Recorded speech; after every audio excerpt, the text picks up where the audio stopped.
Hello, dear friends, and welcome to the next part of our softly spoken read-through of British Kings and Queens.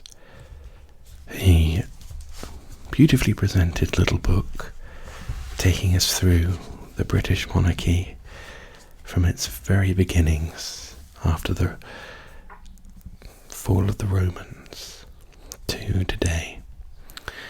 In the previous part, we of course went over the famous reign of the House of Stuart, which included both Charles I and Charles II, which saw a huge amount of tumultuous change. The monarchy was abolished for a short time as Oliver Cromwell and the Roundheads, the parliamentarians, took ownership of the country.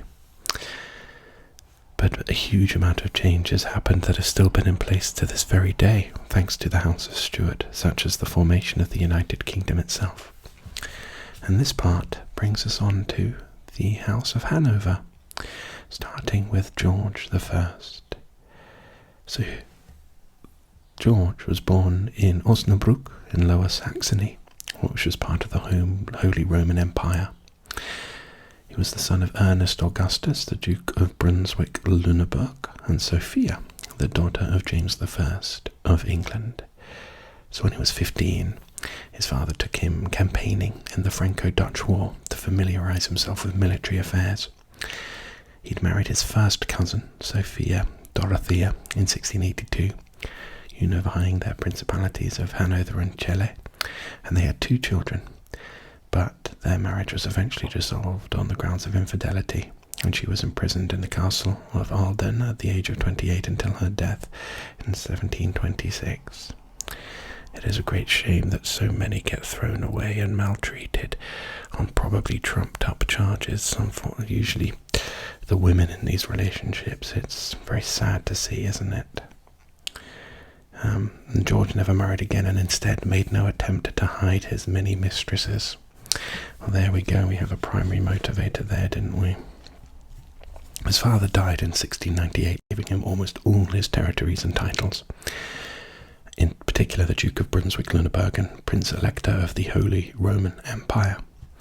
But then soon after, the English Parliament passed the Act of Settlement, which only allowed Protestants to inherit, and putting his mother in direct line to the throne of England. In 1705, George's last uncle died, leaving him with Lüneburg-Grubenhagen. The same year, Queen Anne made him a British citizen and rewarded him with numerous titles. When the War of Spanish Succession broke out, the Holy Roman Empire opposed the French claim to Spain, and George helped by invading pro-French Brunswick-Wolfenbüttel. For his efforts, George was rewarded with Saxony-Lauenburg. In 1714, Queen Anne died. 54-year-old George was given the throne and crowned at Westminster Abbey in October. He spent most of his time in England from then on, but he returned to Hanover every couple of years. In his absence, power was given to a regency council. Not George, Prince of Wales. The latter was continually suspected, correctly, of engaging in political intrigue as opposition to the king naturally gravitated to the prince. The pair greatly disliked each other, and the Jacobite rebellion of 1715 attempted to put James Stuart, the old pretender, arguably the true king, on the throne. Who was always stronger in Scotland. The Jacobites nevertheless failed, and James spent the remainder of his life in exile in Rome. So George was not much interested in internal British politics, which allowed the drift of increasing power to politicians such as Sir Robert Walpole. Instead, George actively engaged in foreign policy, especially with regard to Hanover, where he was still an absolute monarch. Here is George and his family here.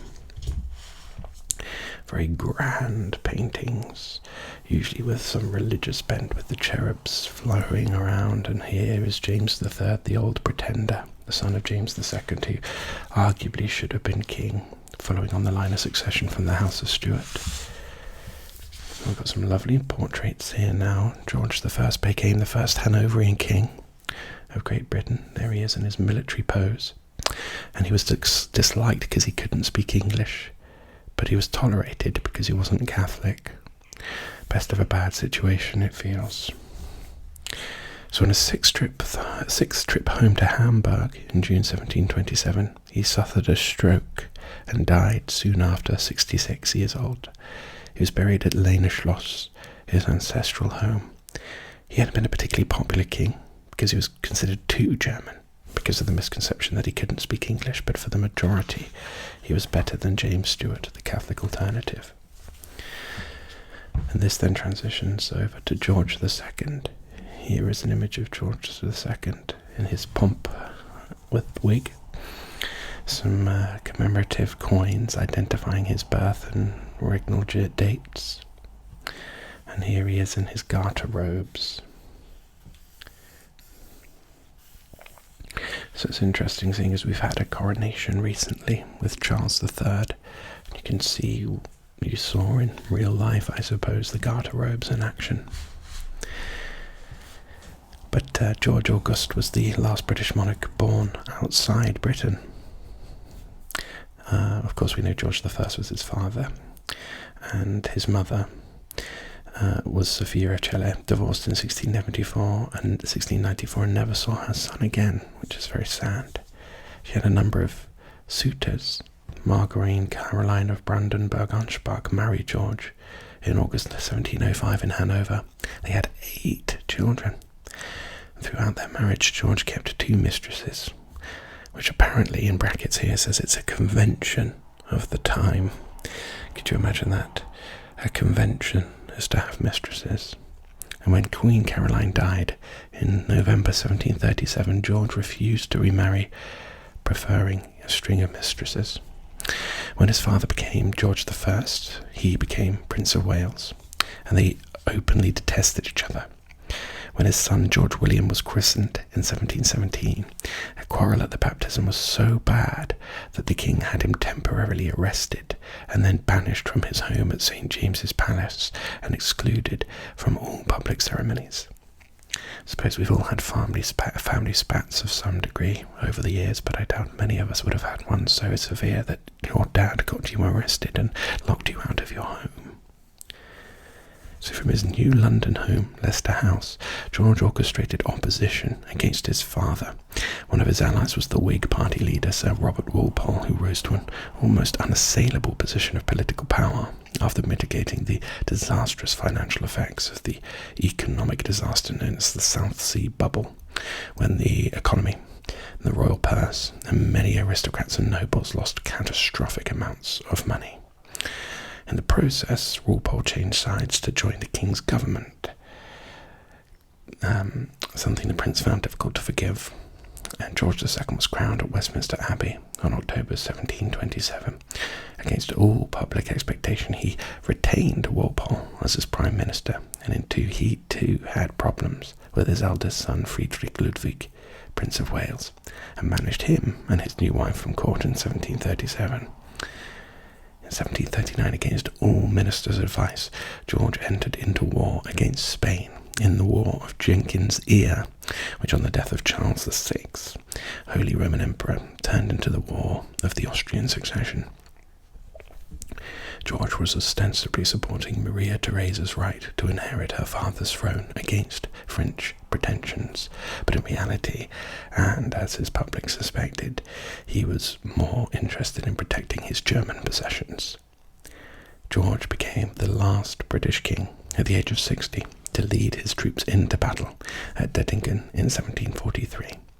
In retaliation, the French supported a renewal of the Jacobite claim to the throne for Charles Edward Stuart, who was Bonnie Prince Charlie, who arrived in Scotland in 1745. He was popular in Scotland. There was little Jacobite support in England, even from Catholics. And at the Battle of Culloden, the last battle on British soil, the Jacobites were obliterated by the British government army. And finally, in 1748, the War of the Austrian Succession concluded in peace, with Maria Theresa becoming Archduchess of Austria. The Prince of Wales died suddenly in 1751, and his son Prince George soon received his title. In 1752, Britain changed from the Julian calendar to the Gregorian calendar, and in the process lost 11 days between September the 2nd and 14, an event many of the peasantry found deeply disturbing. Lose a lot of work. In October 1760, King George II died suddenly, aged 76, from a ruptured aneurysm, and was buried in Westminster Abbey. So again, huge seismic changes, a change in calendar. The last battle on British soil in 1745, where we have another George of the Georgian period. More battle images here. The Battle of Dettingen. This was where George II became the last British king to lead the troops into battle. And here we have George III. So the first Hanoverian king to be born in London and to speak English as his native tongue. George William Frederick was the eldest son of Frederick, Prince of Wales, and Augusta of Saxe-Gotha, and became heir apparent in 1751 when his father died. He had a long and eventful reign, but his first priority was to find a queen, and married Duchess Sophia Charlotte of Mecklenburg-Strelitz in September 1761, and both were crowned at Westminster Abbey a fortnight later.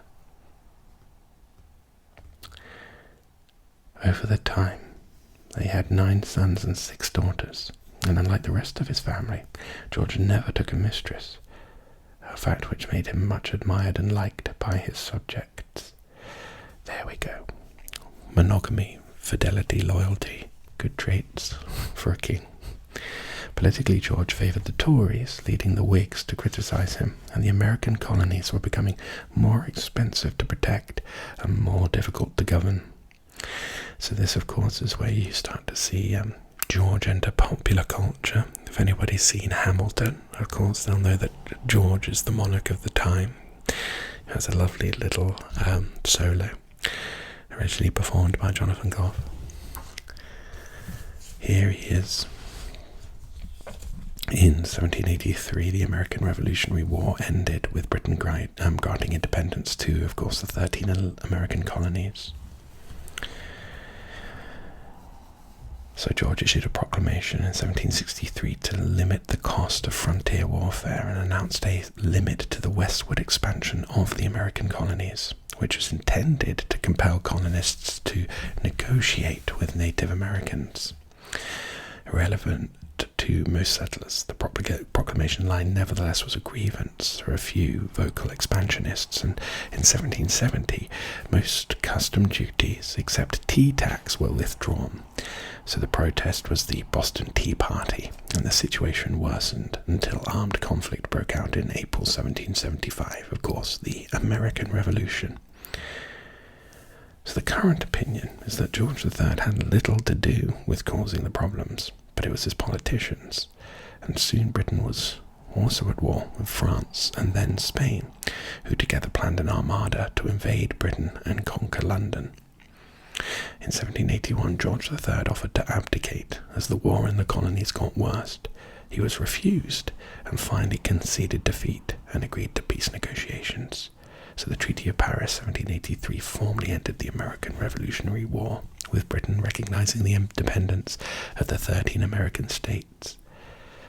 In the Treaties of Versailles, 1783, Britain gave up Florida to Spain. Meanwhile, back in Parliament, the Whigs and Tories were continually fighting for power. And George had to work with whoever had the majority, whether he liked them or not. He seems a little bit out of his depth by this point, doesn't he?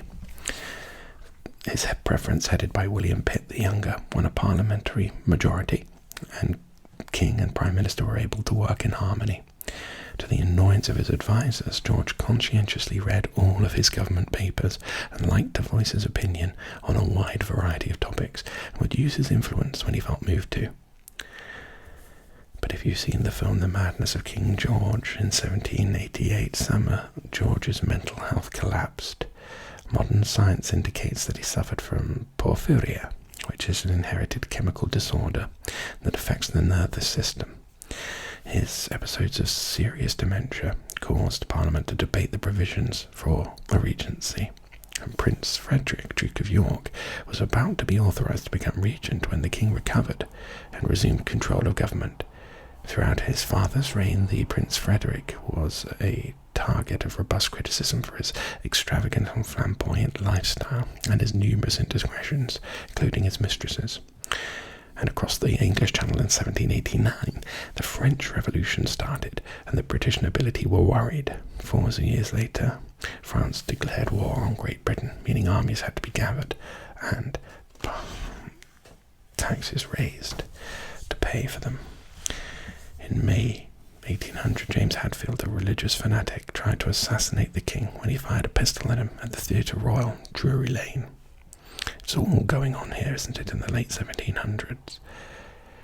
On January the 1st, 1801, the United Kingdom of Great Britain and Ireland came into being, following the Act of Union in 1800, and at the same time, George dropped the long-standing British claim to the throne of France. And in 1801, Britain and France made peace, but war broke out again within months, and a Napoleonic invasion of England became a real threat. All over the country, volunteers joined the armed forces to fight the invader, but following Admiral Lord Nelson's comprehensive victory at the Battle of Trafalgar, the threat of invasion ended. By 1810, the king's health was deteriorating. He was near blind, constant pain from rheumatism, as well as suffering great distress when his youngest daughter, Princess Amelia, died. The Regency Act 1811 made the Prince of Wales regent for the remainder of his reign, and later that year George III became completely insane, never to recover. He lived away from the public gaze at Windsor until his death, and in his absence Britain was victorious in the Napoleonic Wars, and Hanover became a kingdom instead of an electorate. George III became King of Hanover. Oblivious to everything, he became increasingly deaf and did not know when his wife died in 1818, nor when his son, the Duke of Kent, died a few days before him. Poor old George III finally passed away, aged 81, on January 29th, at Windsor Castle in 1820, where he was buried. It's always terrible to see somebody undergoing such terrifying changes in mental state. So hard. Here we have the Prince Regent George IV, who enjoyed an extravagant and scandalous lifestyle before taking the throne. You can see there by that look, and this is somebody who does enjoy a scandalous lifestyle. And here is the Duke of Wellington describing the field of Waterloo to King George IV. So George Augustus Frederick was born at St. James's Palace, the second son of George III and Queen Charlotte. He was well educated and intelligent, never got on with his father, the king. Much of the conflict was over the extravagant lifestyle and flamboyant behaviour, his radicalism, Whig political leanings. In 1783, just after turning 21, he fell deeply in love with the twice-widowed Roman Catholic Maria Fitzherbert. He was forbidden to marry her without the king's consent, which he knew he would never get. They married in December 1785 and both pledged to keep their union secret. The marriage wasn't legally valid. It violated the Royal Marriage Act of 1772. The prince's high living escalated his debts until, in 1787, his allies in Parliament proposed a parliamentary grant for him to alleviate his debt. Confirming rumours about his marriage would have scuppered the grant, so it was roundly denied. The grant was awarded £161,000 for debts and £60,000 for improvements to his official residence, Carlton House. That's a lot of money. Especially back then, that's an extreme amount of money. During 1788, George III's mental condition, as we know, was bad.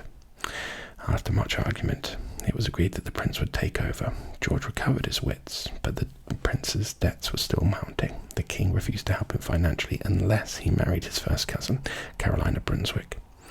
They were married in April 1795. The marriage was a disaster. They formally separated after the birth of Princess Charlotte in 1796, with the Prince of Wales returning to the arms of Mrs. Fitzherbert, and Caroline moving to Europe, where she also took lovers. Additionally, the prince had a number of mistresses and a couple of illegitimate children. You can see why this period inspired the likes of Bridgerton for all the scandalous comings and goings.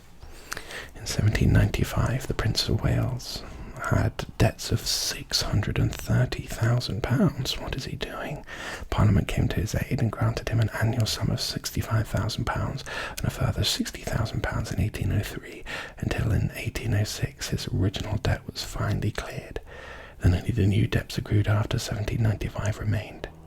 In 1810, the king again succumbed to madness, and this time the Prince of Wales became regent on January the 5th, 1811, for the next 9 years. The burning topic of debate was whether or not to legislate for Catholic emancipation.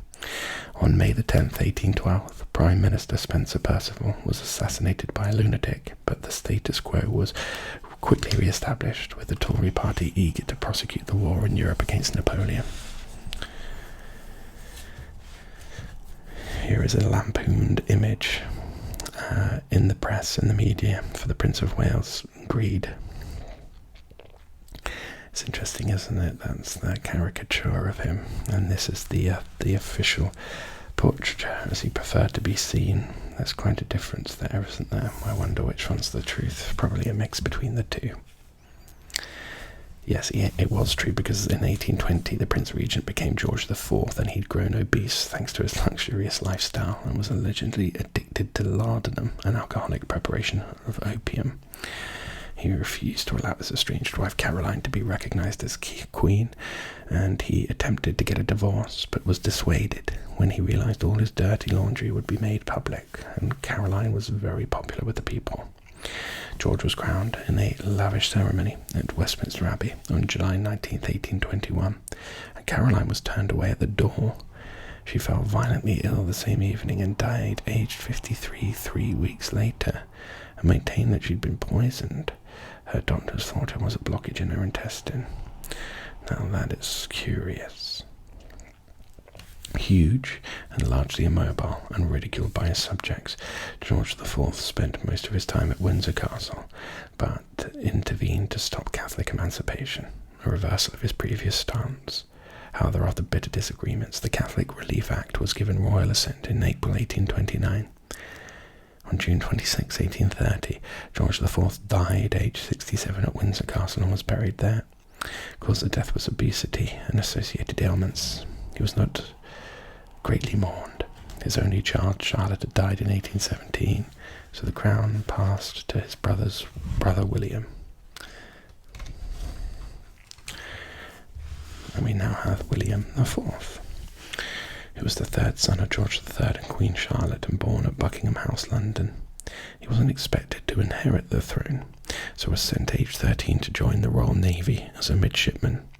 He was at the Battle of Cape St. Vincent and served in New York during the American War of Independence. And in 1789 he had become a rear admiral and commander of HMS Valiant. His father made him the Duke of Clarence and Earl of Munster in 1790, and he left the Navy. When war against France was declared in 1793, William expected but was not given a command. Even in 1811, when he was made Admiral of the Fleet, he still saw no action. In 1791, William set up his household with Dorothea Bland, an Irish actress known by her stage name as Mrs. Jordan. They had 5 sons and 5 daughters, all of whom were given the surname Fitzclarence. And in 1811 the couple parted after 20 years together. Their debts had driven them apart. A lot of irresponsible spending in this family. To stem his debts, William needed a wealthy wife, but there was little suitable choice other than the 25-year-old Princess Adelaide of Saxe-Meiningen. He was 27 years older. They married in July 1818, and the marriage proved happy, although none of their children survived infancy. That's sad. In 1820, the Prince Regent became King George IV, as we know, with his brother, Prince Frederick, next in line, and then his older brother William to follow. But when the Duke of York died childless, William was left heir presumptive at over 60 years old. George IV died in 1830, so William inherited the throne at the age of 64. For his time in the Royal Navy, he was nicknamed the Sailor King. and was crowned in September 1831, took his responsibilities seriously and attended his state business with interest. His reign was dominated by the Reform crisis, when the Whigs, with popular public support, tried to make the House of Commons more representative of people and not just the prerogative of the aristocracy. Despite William's support, 2 reform bills failed because of Tory opposition, and the countrywide demonstrations for reform threatened to become openly violent. With civil violence a real possibility, the Reform Act 1832 was finally passed. That's a big socio-economic change. William died of heart failure following illness at Windsor Castle in 1837. He was 71. Without children, his heir was his niece, Princess Victoria of Kent, who had only come of age a month earlier, but under Salic law a woman could not rule in Hanover, so the inheritance went to his brother Ernest, Duke of Cumberland. Ernest in turn was heir presumptive of the United Kingdom until Victoria had her first child in 1840. Here's a statue of William, the Sailor King, and here he is in his formal robes, looking rather dandy. But here we have a legendary monarch. It's interesting how so many of the legendary monarchs are women. In the infrequent time they served, Elizabeth I, Victoria. So Alexandrina Victoria was the only child of Edward, Duke of Kent, and Princess Victoria of Saxe-Coburg-Saalfeld, and when she was born at Kensington Palace, she was 5th in line to the throne, which were her father, 3 middle-aged uncles, all of whom were unlikely to produce legitimate male heirs. So her father died 8 months later in January 1820, aged 53, leaving Victoria heir apparent. And with this position in mind, she was carefully schooled in a variety of subjects. Her first language was German, and only after the age of 3 learned English and French. She was just 18 when her uncle William IV died, and his publicly stated ambition was to live long enough to prevent her mother, the Duchess of Kent, becoming regent. She became queen on June 20th, 1837, and was crowned on June the 28th, 1838. Here are the statues placed across the British Empire. The time of empire, the largest empire the world had ever seen. Far right, the young Queen Victoria in her robes of state. Inevitably, Victoria was the most eligible young woman in Europe and had many suitors.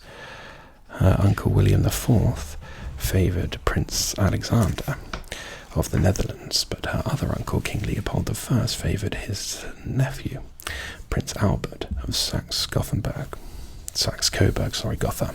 He was also Victoria's first cousin, as he was her mother's brother's son, and arranged for them to meet in 1836. Victoria was quickly smitten, proposed to him in 1839. Just before their marriage, Albert was naturalised and granted an annuity of £30,000 from the Queen, although Parliament refused to make him a peer, probably because of anti-German feeling. They married in February 1840 and went on to have 9 children between 1840 and 1857. And in time, 8 of their children married into European families, earning her the nickname Grandmother of Europe. Victoria's first government was led by Lord Melbourne, the leader of the Whig Party. She admired him enormously, and with his experience and guidance started to learn the ropes of power.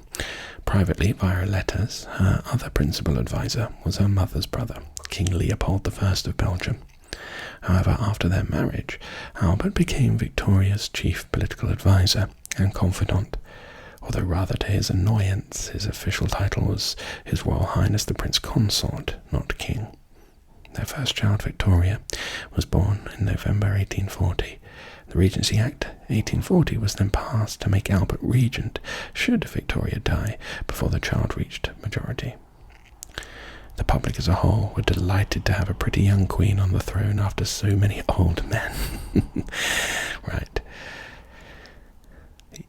But even so, that's interesting. I don't think I knew this. Once in 1840 and twice in 1842, she was the target of assassination attempts. In the late 1840s, Victoria was furious that members of her government, particularly Foreign Secretary Lord Palmerston, would take political decisions without consulting or informing her. Prime Minister Lord John Russell largely ignored her objections, and unlike her predecessors, Victoria had to learn to be a constitutional monarch with considerable influence, but few actual powers. Through the early years, the royal coffers were low, but thanks to Albert's careful and intelligent management, by 1844 they had sufficient funds to buy Osborne House on the Isle of Wight, and then Balmoral Castle in Scotland in 1852. 1848 was the year of European revolutions, thanks to the general economic crisis, and Albert in particular was worried for his relatives. There was no real taste for revolution in Britain, as absolutist monarchy had long been eliminated in favour of a constitutional monarch ruling through an elected government. So even so, in 1849 and 50, Victoria survived 2 further attacks on her person. Both assailants were sentenced to 7 years penal transportation. Albert's role as royal consort gave him great influence, which he used to improve social conditions, education, and the arts and sciences generally. You'll know this from the V&A Museum and the V&A Fund. It's a huge part of, if you go to South Kensington in London, where you have the Natural History Museum, the Science Museum, but you also have the V&A, huge legacy in the arts. Perhaps his greatest triumph, though, was the Great Exhibition of 1851 in Hyde Park, which, through Albert's patronage and determination against vocal opposition, was a great popular success. This lovely stained glass window here is in Christ Church in Oxford. A popular monarch in her image was found everywhere. The exhibition opened in May 1851 to great acclaim, and from the huge profits, land was bought in South Kensington for educational and cultural institutions. Here we go, one of which later became the Victoria and Albert Museum. Albert also campaigned to modernise the army, but was opposed by Lord Palmerston, although in 1854, as the Crimean War unfolded, his case was proven. In March 1861, Victoria's mother, the Duchess of Kent, died, leaving her daughter distraught. So Albert took on many of her duties, although he was suffering at the time from chronic stomach troubles. Within a few months, on December 14th, 1861, Albert died of typhoid fever, aged 42, at Windsors Castle. Initially unpopular with the British public, he had earned their respect for his faithful support of the Queen and his sensible advice to her. Queen Victoria was inconsolable and wore mourning black for the rest of her life. Victoria felt much of the blame for Albert's death was the fault of Edward, Prince of Wales, whose scandalous liaison with an Irish actress had caused an already sick Albert to travel to Cambridge University to take him to task. Here is Victoria in her coronation robes, and a young Queen Victoria dressed for the theatre. In her youth she was noticed for her gaiety and outgoing nature. Here's a bronze statue of Queen Victoria at Queen's Cross in Aberdeen, depicted in her more familiar stocky old age. Victoria withdrew from public life, choosing to live privately at Windsor, Balmoral, or Osborne House in the Isle of Wight. She became known as the Widow of Windsor, and at first her subjects supported her, but after a few years people started to complain at her self-indulgence and apparent lack of interest in the state of the nation, and Republican rumblings were heard. She did not neglect her official duties with her ministers and foreign visitors, but avoided public appearances until coaxed out of seclusion by her Prime Minister Benjamin Disraeli. By the 1880s, Victoria's popularity had recovered, and in 1887, Victoria celebrated her Golden Jubilee, 50 years on the throne, and then her Diamond Jubilee, 1897. Throughout her reign, British explorers, colonists, and empire builders had spread her dominions far and wide. The British Empire was the great superpower of the century. It is said that she ruled an empire on which the sun never set, and Queen Victoria is much loved and revered sovereign. On January the 22nd, at 1901, at Osborne House, Queen Victoria died at the age of 81 of a cerebral hemorrhage. She was placed in her coffin wearing a white dress and a wedding veil, and buried alongside Albert in the family mausoleum at Windsor. She reigned for over 63 years, the first of the modern constitutional monarchs. I think that's a good place, iconic place to end this episode of Kings and Queens. So thank you very much for joining me. I look forward to having you join me next time for likely the last part of our soiree through British monarchy. Until then, goodbye.